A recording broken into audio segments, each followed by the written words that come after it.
up? It's your girl, Donna LJ. And it's your girl, Tay Digger. And you're tuned into Indie High Radio. What's up, everybody? What's up, everybody? It's been a It's minute. been a minute, but it's all But good. we back like we never left, as Period. we always do. And I am so happy to be here with you, me and Tay. Oh, my gosh. And boy, do we have a great episode for you guys. We do. First, we want to make sure we catch you guys up on everything that we have going on. Your one-stop shop for everything going on with Indie High is our website, indiehighradio.com. Yes, and we'll get to that at the end of the show. But we do have a lot of great things going on, including Indie High Saturdays. We do that here at Playback Sound. Shout out to Luce. It's the last Saturday of every month. Okay. And the whole point of Indie High Saturdays is to come out and network. So please make sure you check the website so that way once we post the info for the next one, you can go ahead and get your tickets secured. Yes, and if you want to be a vendor, if you want to perform, make sure to keep posted. Like we said, follow us on Instagram. You'll see all the information there, and we'll keep you guys updated. Yes, last one was a vibe, so we look forward to the next one. Now we're going to get into this excellent, great show. I'm just really looking forward to it. It's going to be a lot of information, education, and fun.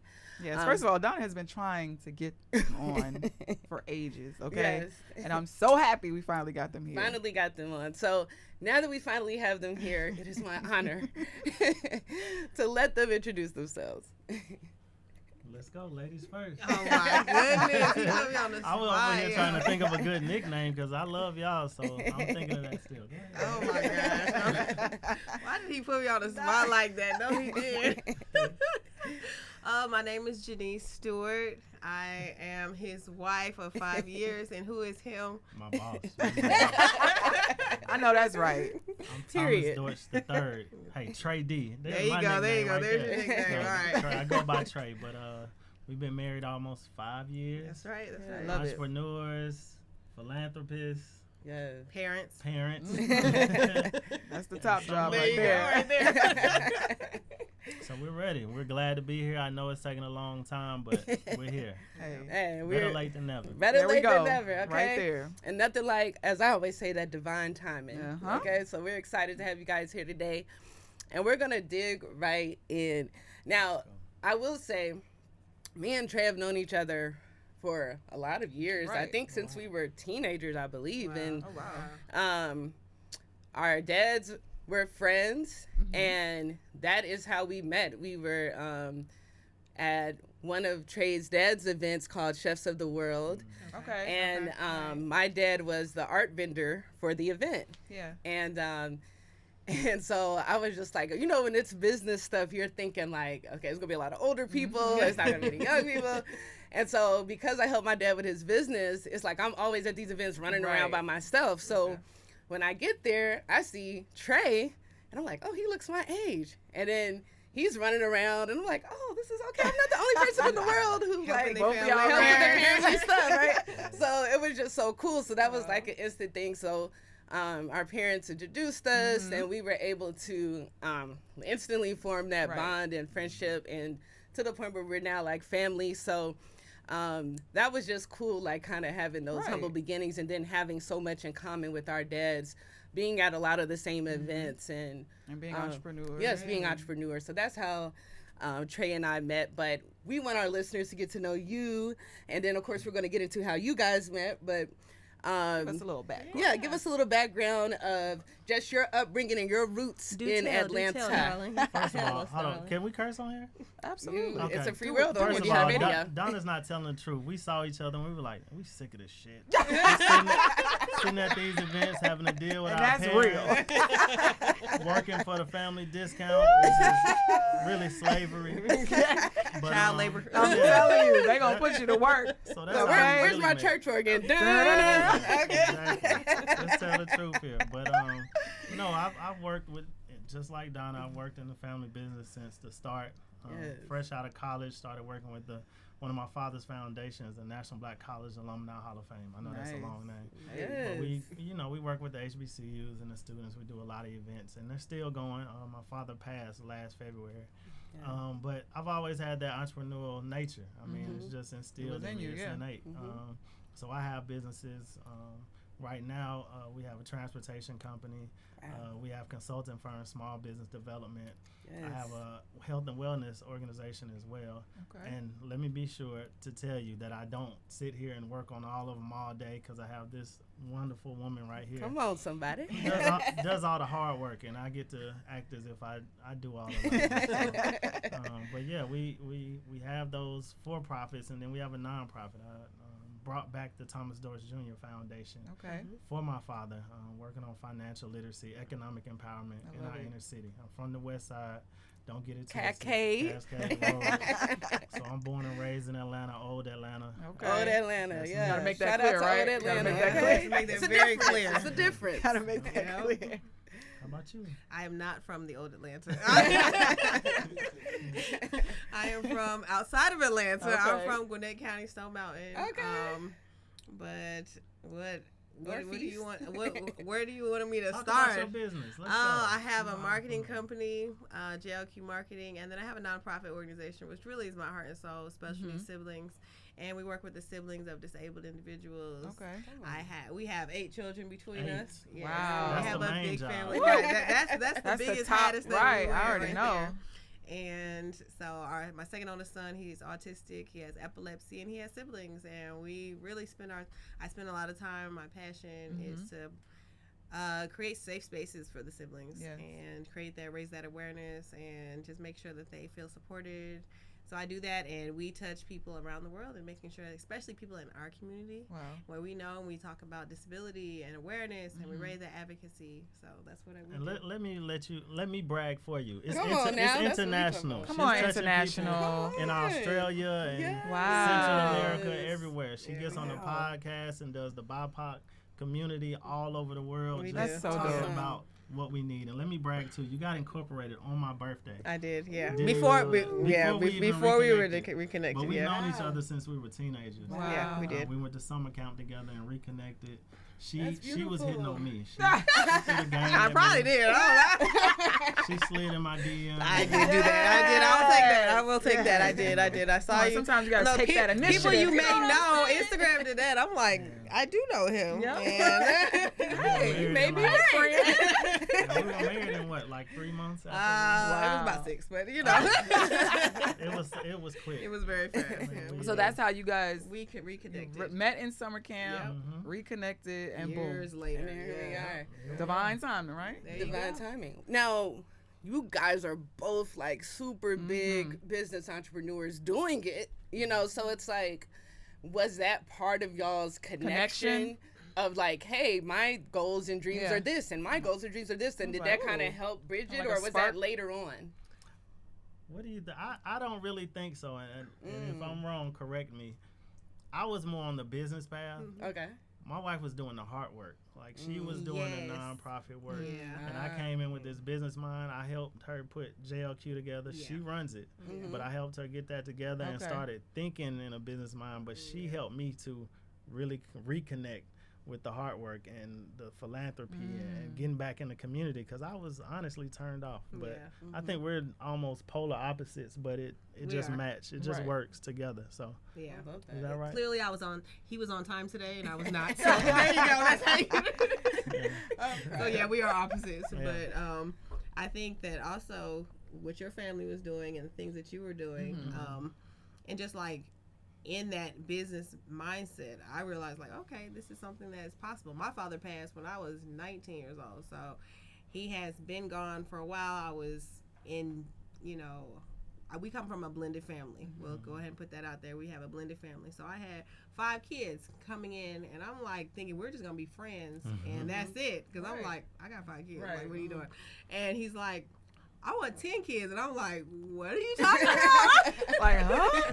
Like, hold on. Who wants that? But it's just like these conversations, and it wasn't anything about business that got us talking and connected. It was just really like us, and realizing like, okay, wow, I like you. And he remembered that I wore this fruity colored lip gloss. I remember everything about it. Everything my about middle name. it. I'm like, what? What do you know? That, like, you remember all this stuff? I remember everything. Yeah, just pay attention to the details. Right, all the little stuff. So, and I know that meant a lot to you that he, He accepted your kids. Yes. It wasn't about nothing like what do I have to offer. It was just like, okay, who are you as a person? Like what what do you like? And then really just what drives us? And that's when I was like, okay, I started this organization. I'm just doing this because I care about it. Right. It means a lot to you. Yeah. And this is what's going on in my life. And he just really cared. And it was like, oh, wow, you see me. Okay, wow. Tears. But, right. I think you made every effort to turn me away in the beginning, too. I did. You would say things like, to get me to move away, and it was like nothing. Like, no, that's not turning me off. See? And she talked to me. I moved overseas right when we reconnected, and she talked to me every single day. Wow. When I was living overseas. So I knew immediately when I got back, I just had to make sure my coins were right, that I was going to marry this woman. I love that. No, go ahead. So with the blended family, like what, give us some insight, because I need to understand, like, I mean, you know, like when there's a blended family, like what keeps it together? What keeps it going? What keeps, you know, because I know it's hard. I know it's rough. Man, it's they're all different. I can't even imagine. They're different. I got 2 and I'm struggling. They're different, and honestly, like, to be transparent, we've been through things that probably should have broke us, like at this point, because you have not even just us, but we have outside forces, working against us. So I have 2 fathers outside of, me and Trey. We have 2 daughters together, but I have an ex-husband, and that relationship didn't end on the most positive note, and he did not like this. Yes. So, when you hear about like drama, usually it's like, oh, baby mama drama. I had more like baby daddy drama, and he had to endure some things. Hey, I'm from the West Side. I wasn't putting up with it. He said he can handle it. So he got handled. Okay. He got put in his place real quick. We don't play that. But no, for real. No, seriously, like, it's hard because this is like stuff that you don't sign up for, and you're like thinking like, okay, is this gonna run him away? Yeah, like this is gonna break us. And then you have kids, and you have their feelings, and everybody has different feelings. Everybody's coming from different spots, and there are different points in their lives. So it definitely has taken a lot of work, a lot of grace, a lot of patience, and we're still literally on this journey trying to figure it out. Like, we're still trying to figure it out. But one thing we do believe in therapy. We believe in talking to outside people and knowing that we don't have all the answers ourselves. So I think that's the biggest thing that we both agree on, is like, we don't always have the answers. So we always look for, we'll reach out and try and, get that extra input, even to our elders, and finding out. That's like, important, what for sure. What could be doing better? What could be doing? What are we doing? What do you see? Because sometimes you don't even see. With you ourselves. Need somebody outside. You need those extra eyes. I love that. And I think that it's beautiful that you guys have each other to push each other and support each other. And may God continue to bless that richly. I appreciate it. For sure. But with that being said, now you guys have these successful businesses that are doing very well. Yeah. And with that, I know that could be tough managing your businesses and family. With your businesses, is it like, because you have different businesses, is there like priorities of businesses, or is it like everything gets a little time of day? Like, how do you guys put that on a calendar? With the kids on top of that. Go ahead. Well, I think the businesses feed off of each other. We're not in the same places. So if I'm at an event talking about transportation or consulting for somebody, I always mention her business, and we try to feed off of each other. Love that. And I mean, in the beginning, to be honest, JLQ was a startup. I got handed ATS because my father started a long time ago. I mean, I've been working in it for over a decade, maybe 2 decades. But that was what was feeding our family for a while. But now all of the businesses are thriving, making money, so we feed off of each other. But we're not in the same sectors, and I think they're all pretty much needed. JLQ is marketing, branding, social media. We need that for all the other businesses, and everybody I come into contact with pretty much needs her services along with the services that I provide. I love that. And speaking of, that type of thing, like, you also are very big on mental health. And we talk about mental health extensively on this show. Wow. But because you guys are doing so many amazing things with the mental health movement, which I'm happy that Black people are getting more involved with mental health, because that was lacking. But the fact that you are extensively involved in mental health and making a change in the community where you grew up. Could you please speak about that and how you kind of ventured off into that? My wife, I mean, honestly, I was a hard-headed, stubborn, I don't know if Aries makes a difference, but it probably does. But I was stubborn. What came out of when I was going through depression and everything was anger. So I thought that was to solve everything. My wife helped me look at another way. And I've been close. I mean, even talking about substance abuse, I got to a point where I was abusing alcohol and just going down the wrong path. But my wife has helped me and continues to help me stay straight. I'm sober, living a sober lifestyle. And she's doing it by choice. She didn't, abuse it, but she decided to do the same thing as me. I love that. And she just got me to open up, like, show your feelings, express your feelings. I come from a household where we don't do that.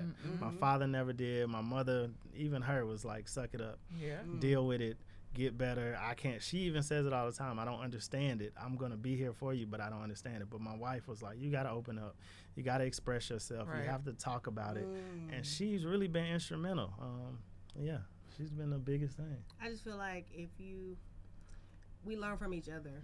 And he has such a powerful story as a black man and mental health. You just don't see that, and you don't hear us talking about it. Not at all. Preach. Sharing it and being honest. Right. Because everybody deals with it. We all have mental health. We all are trying to stay well. Yes. And post-COVID, I mean, even our kids are dealing with stuff. So it's like, the more I encourage him, like, just be honest with yourself. Be honest with everybody.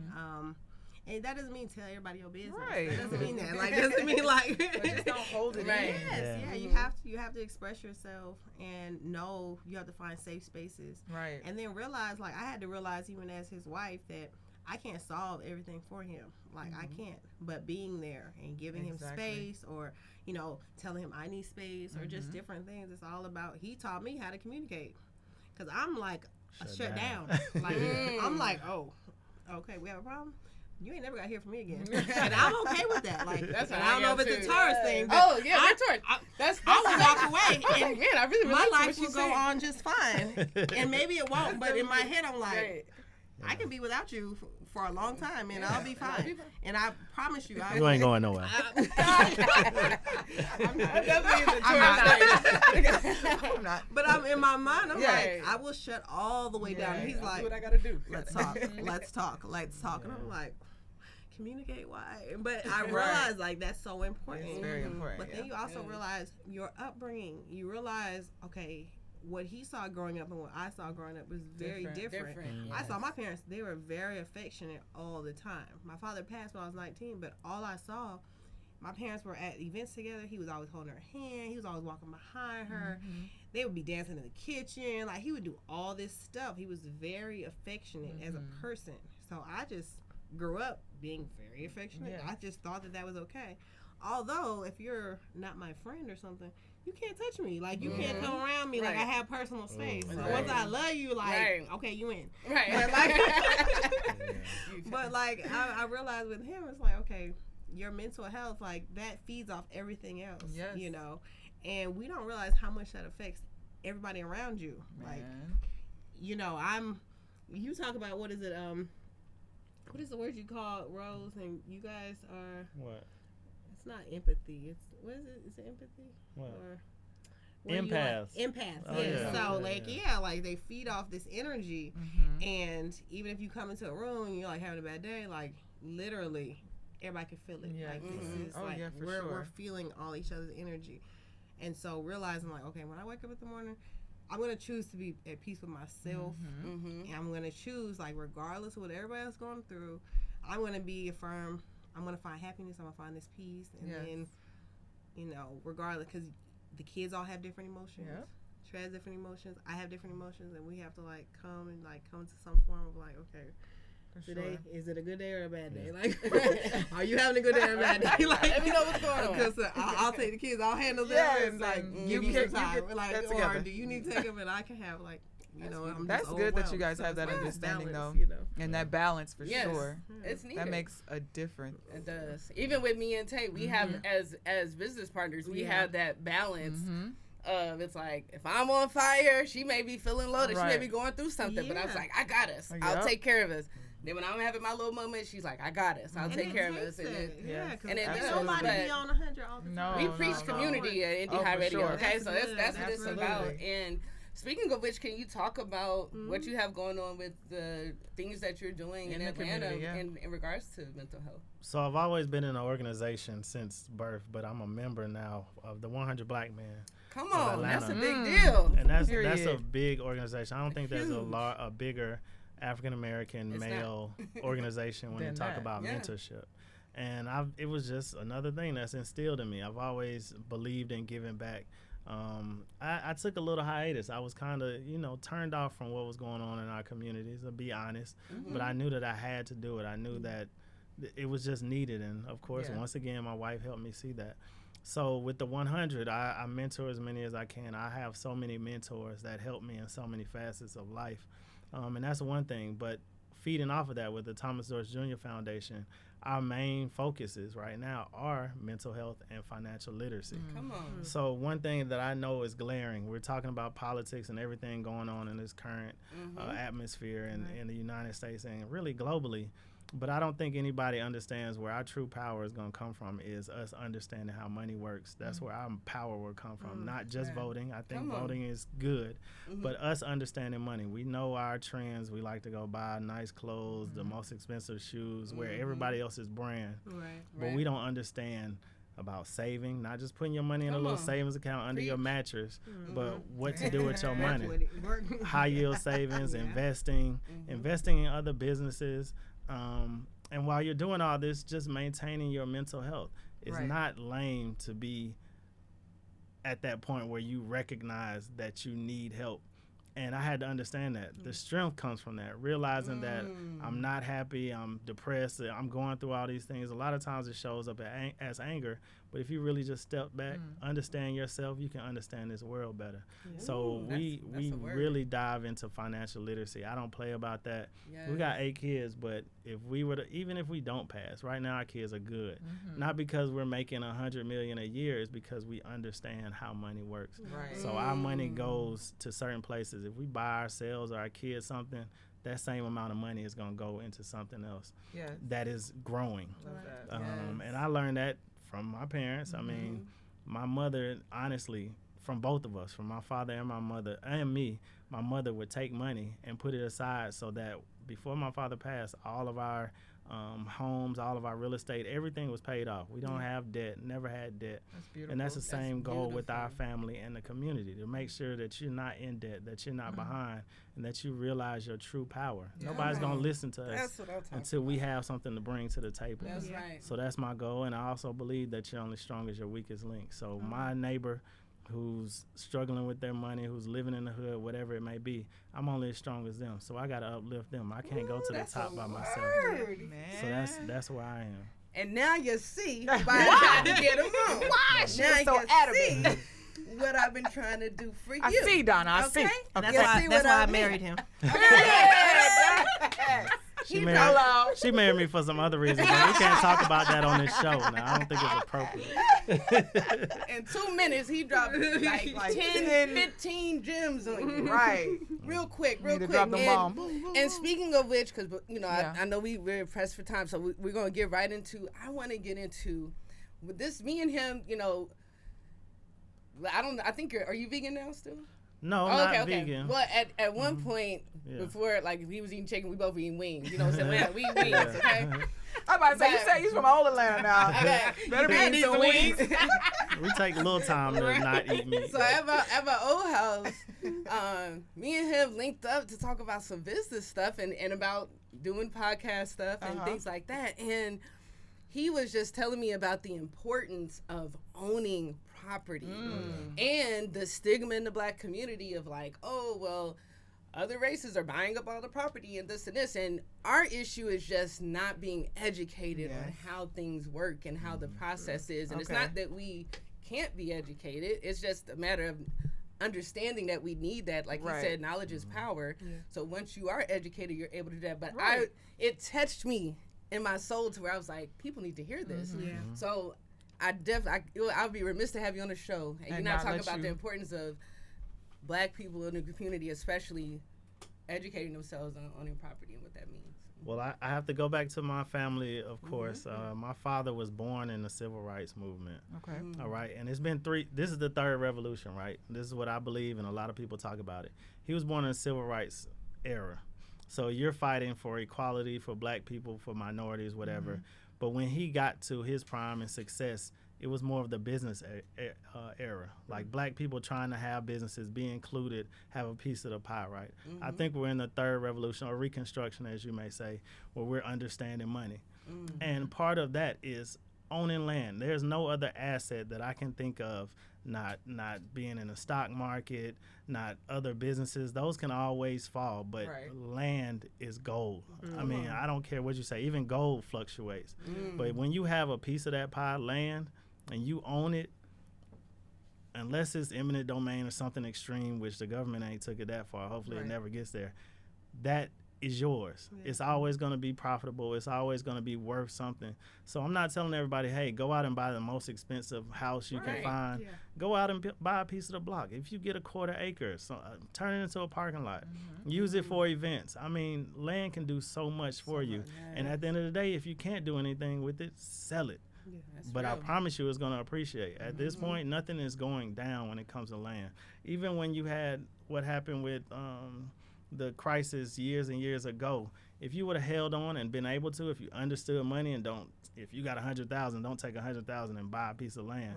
But if you were able to hold on to your land, there's no way you're not rich right now if you survived what happened with the housing crisis and everything.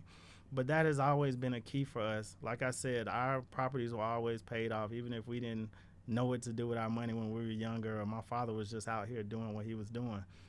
My mother maintained our properties, and we're sitting good. If we ever had any issues financially, we sell one piece of our property, and we're right back on track. Wow. And we've even been selling some properties, not just to take the money and run with it, but to reinvest and find other avenues. But land can always do that for you.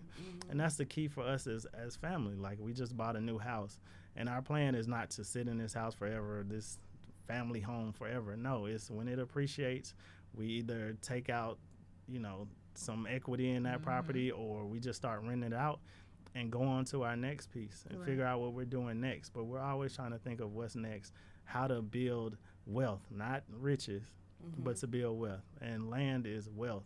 When you own a piece, what can be done? You think about the top people. Bill Gates, he owns so much farmland behind everybody's back. Nobody knows what's really going on, but he is one of the largest landowners in the world.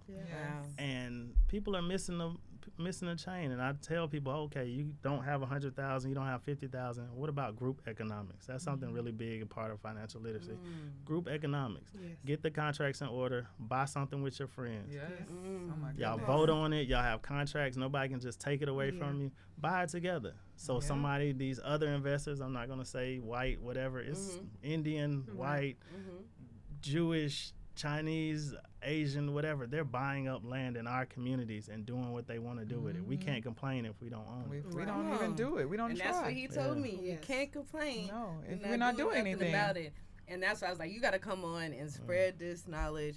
And so that information, thank you so much. Like, I feel rejuvenated mentally just hearing that information. It's so motivating and inspiring, and just it makes you want to do more research and educate yourself on what you need to do. And you guys coming on, it really, I can't say enough how much it means the world to me, because you're sharing your journey with us, and you guys didn't have to do that. You guys are busy as I don't know what, but you decided to come and take a little time to share your journey. And it could inspire. I know it's going to inspire somebody out there. It inspired me. Okay, I'm telling you, same to somebody. Okay, to somebody. Pay it forward. That's what I believe in. And that's the goal right there. And I want to mention that 2 things that we've learned as we've been married that we worked on diligently for ourselves and our family to carry our legacy and to make sure that we do better is gathering a trust for our family. Something he made sure, he went out of his way to make sure that we created that for our family. So they can't touch our stuff. So they can't touch our stuff. And you can protect your stuff. You can protect your businesses. You can protect your land. You can protect your assets and stuff like that. So a trust.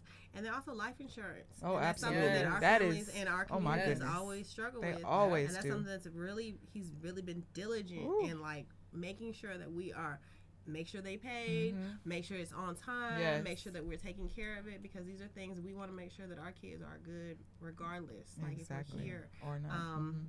So those are two things. And I could go on about UILs, Universal Index Life Insurance. Hopefully we never pass, but when we do eventually pass, our kids are set millionaires automatically. Hopefully they're millionaires before we pass, but everybody will be a millionaire when we pass. I love and that's how you build generational wealth. That's how you build it. And that's the whole point of this episode is for you to be inspired, to be moved, to follow your journey, to follow because your journey may be a little different, but with the knowledge, you're now able to create the life that you want for you and your family and future generations to come. And I think that's the most beautiful thing. Thank you guys so much for sharing. Thank you. I want to say, anything we can do to help you guys. Absolutely. If you guys need to host an event, host a fundraiser, any type of hosting, we got you. We are here. Guys. We are honored and happy to be a part of anything you guys have going on. So please let us know how we can participate and help. And outside of that, how can people support and follow you two amazing people? Well, you can follow me personally. You can follow me online, Instagram, Facebook, Janice Stewart. Don't say nothing. I haven't changed my last name yet. But Janice Stewart, JENIECESTEWART. And then if you want to follow my nonprofit, special_needs_siblings. And we're on Instagram, Facebook, anywhere. So. SpecialNeedsSiblings.com as well. That too, I gotta big you up, baby. I love it. But to find me, it should be Thomas Dorch III.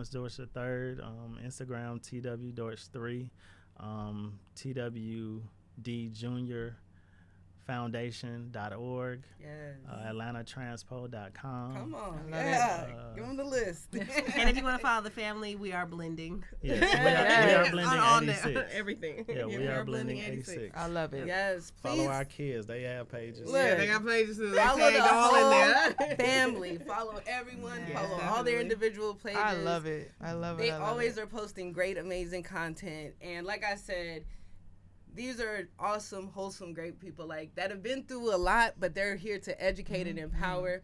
And I'm just honored to know that. I'm just honored that I know they exist. They know I exist. Ditto, we're honored to know you all. And the fact that you guys are paying it forward and willing to share your knowledge with the masses. Beautiful. It's going to come back 10 times fold.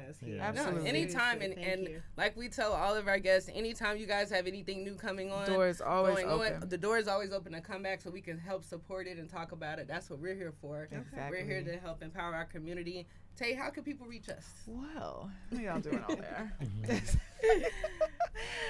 You can follow us on Instagram, and do we have Twitter still? Yes. It's Twitter. I still be posting a couple things. Oh, it's X. Oh yeah, that's right. X, my bad. Indie High Radio, radio spelled R, the number 8 DIO. Hit us up on Facebook, Indie High Radio LLC, or the one-stop shop, the website, indiehighradio.com. Make sure to subscribe. Tell a friend to tell a friend to subscribe to our podcast via all podcast platforms. Indie High Radio, just search Indie High Radio and we in there.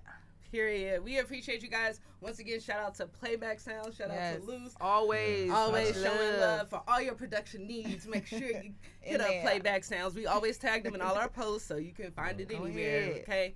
But other than that, this has been an amazing, great show. I can't wait to watch it back and see it back and share it with the world. And write down those gems because it was so many. Thank you guys again for having it. It's been a great episode. Yes, we really appreciate you guys. Yes. This is your girl, Donna LJ, signing out. And it's your girl, Tay Digger. Peace.